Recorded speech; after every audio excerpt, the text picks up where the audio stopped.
women have been treated unequally to men. This treatment was continuous for years until women began to rebel against traditional views on how they should be treated. This is a time for change.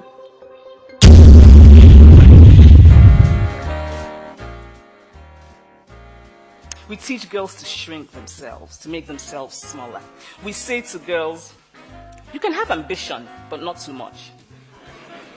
You should aim to be successful, but not too successful, otherwise you will threaten the man.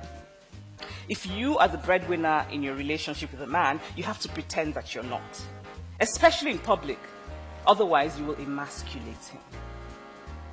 But what if we question the premise itself? Why should a woman's success You may ask yourself, what is feminism and why is it important? Webster's dictionary defines feminism as the advocacy of women's rights on the grounds of political, social, and economic equality to men. This movement has helped shape many rights that women have gained over time. When did this rational idea come about? The feministic movement is separated into three waves. While feminism was underway in other countries, there are multiple theories on how feminism began in America.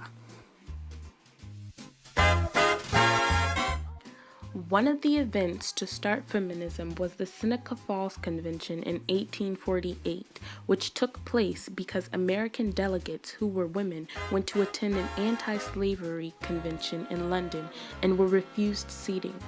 Two notable leaders of the convention were Elizabeth Stanton and Lucretia Mott. From that moment, more and more conventions were held addressing the many issues women faced, from lack of money and property to the lack of education afforded to them. The movement gained national support from women like Abigail Adams, who tried to assist by persuading her husband, John Adams, to give women a say in government. The motion was denied.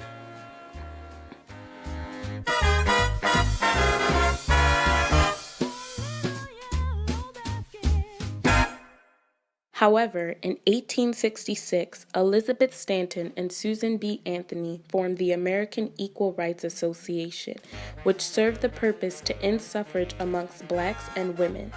This organization successfully went around gathering more supporters until the Civil War. With the 13th Amendment freeing slaves, the 15th granted freed men the right to vote. In 1869, the movement seemed to split into two. One group was known as the National Women's Suffrage Association and the other the American Women's Suffrage Association. The groups thought about addressing the 15th Amendment differently.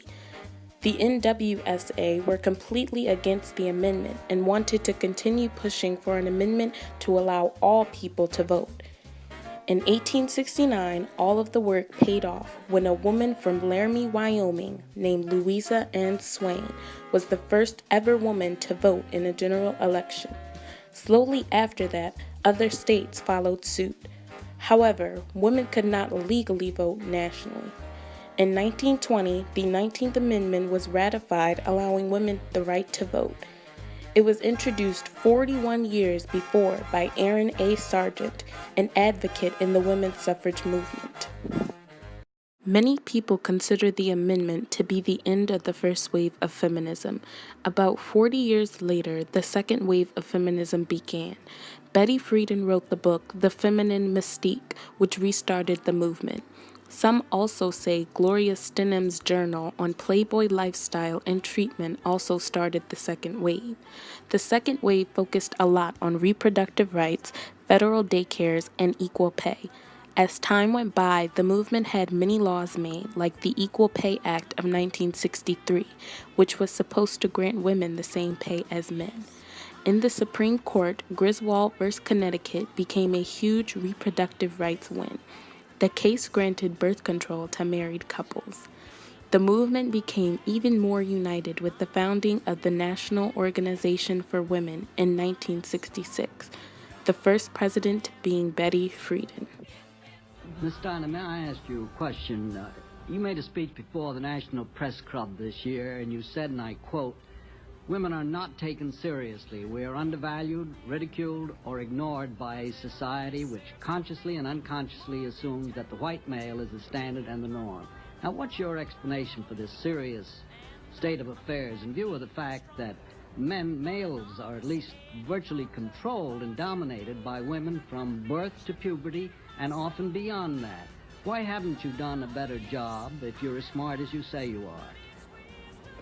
Well, that's your statement, not mine, that men are virtually controlled by women from birth onward. I mean, if you take an intelligent person with the normal hopes and ambitions and confine her to the home, she becomes sometimes over-dominating within those four walls, as a man would be as well. But the truth of her situation is that she has no real The power 70s were a over her great life time for outside. the movement.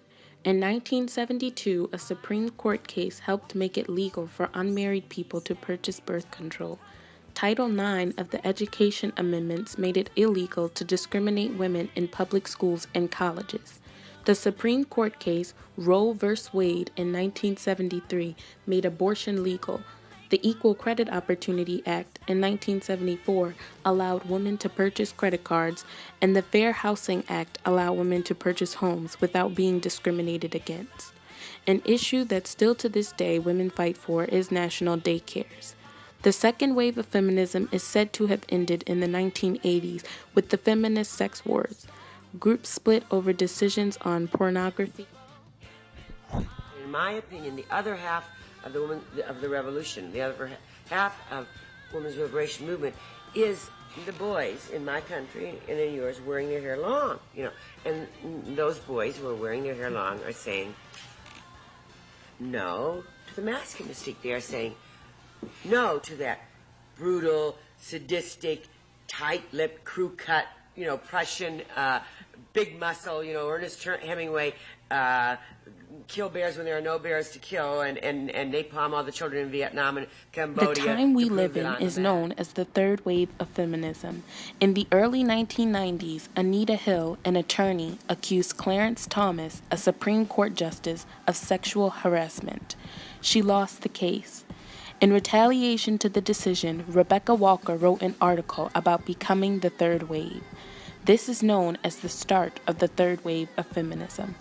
Women like Madonna, Queen Latifah, Beyonce, Angelina Jolie, Emma Watson, Lady Gaga, Whoopi Goldberg, Katie Holmes, Miley Cyrus, and more are new speakers for the movement. The third wave focuses on issues like domestic abuse, rape, victim blaming, and sexual harassment.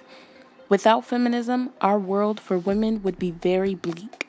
The movement has inspired many people over the course of American history.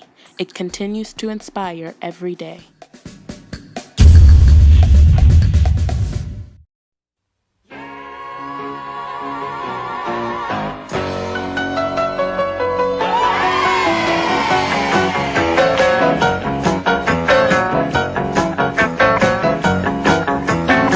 Now you have heard of women's rights and how we've tried to reach new heights. If we're all created equal, that's us too.